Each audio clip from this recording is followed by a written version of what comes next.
Choice B. Choice B. There's only 3 choices. Would you like A, B, or C? C. You speak Spanish. Good. Here we go.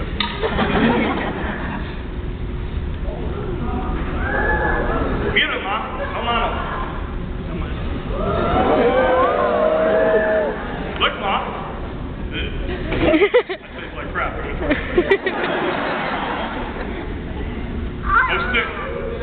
Look out, mama. Chloe, the law says in Georgia when you ride bikes or spin plates, you have to wear protective headgear. Hang on. Put that on your head.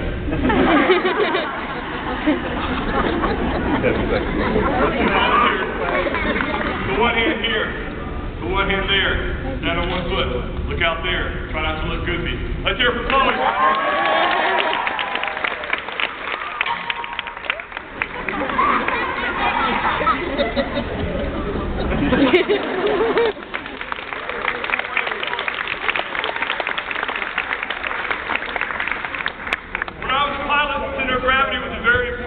Because flying Black Hawk helicopter, if you went outside the CG, guess what happened to your helicopter? It blew up. It crashed. Helicopters don't do very well when you fly outside the center of gravity. We were a utility helicopter, which meant we pick up sling loads like howitzer cannons, Humvees. They hang on a rope in between the helicopter and the ground. It swings like that. And you have to fly in a good flight envelope, in trim is what we used to call it, to make sure that your sling load didn't swing one way too far, this way or that. Because if you ever saw your sling load in front of you, you were up that creek without a paddle. They had a little switch on the cyclic, which is controlled in the middle, that had an explosive charge wired to the cargo hook. If you ever got in trouble, you blew that switch, the hook opened up, and whatever you had beneath you plunged to the ground. I only saw that happen one time. We were flying a flight of 10 over a swamp at night using night vision goggles. One of our pilots saw his cannon in front of him.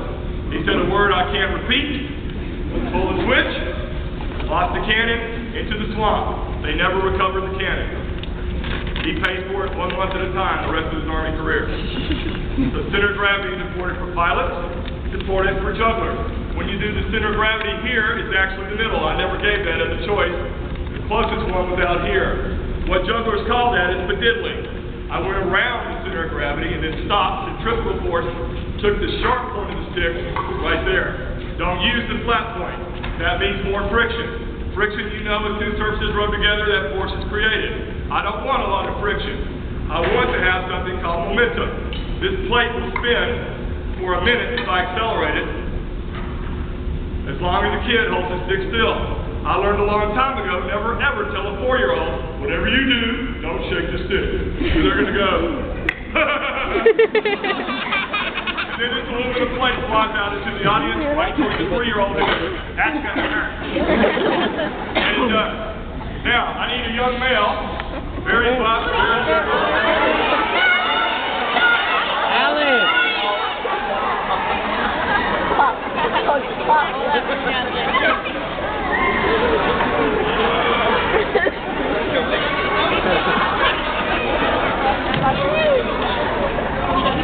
that guy right there. What are you waiting on?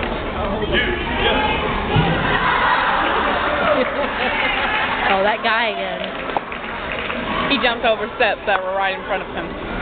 Michael, thank you for volunteering to be my lovely assistant. Now, I want to talk about a concept that may be unfamiliar to some of you. It is a concept called work.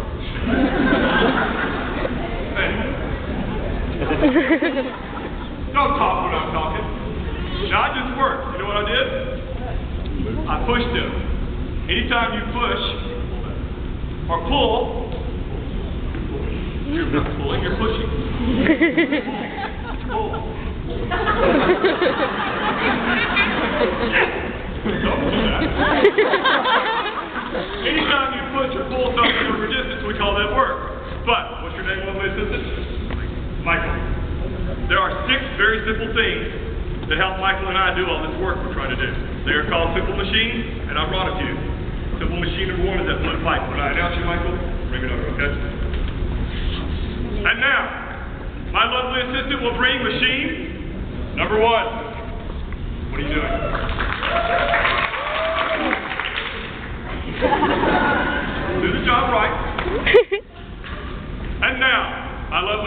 ring machine, number 1.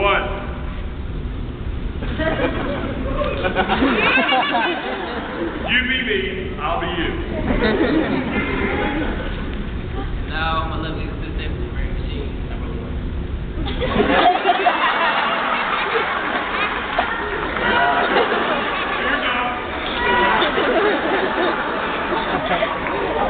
And now, my lovely assistant ring machine, number 1.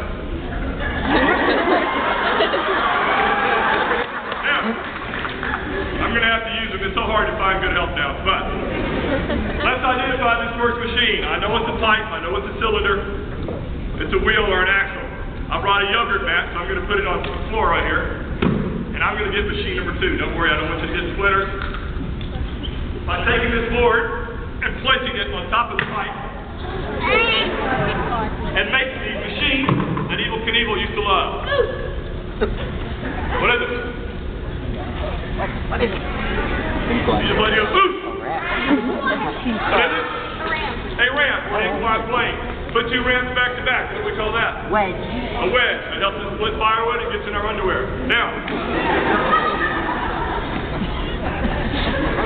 take an inclined plane and go in a circle. What do we call that? A screw. Do not screw this up. You ready? That's machine number 5. We're going to shift the pipe over. So now the pipe is in the middle. It becomes a fulcrum. What machine is this? A A lever. Or a catapult. In the circus, we call it a roll boa. On the playground, they call it a seesaw. What you're going to do, put your right foot here, your left foot here. Shift your booty to the middle. Keep your center of gravity over the fulcrum. Try not to fall and go boom. Don't ever step on that one first. Now your left foot. Now your right.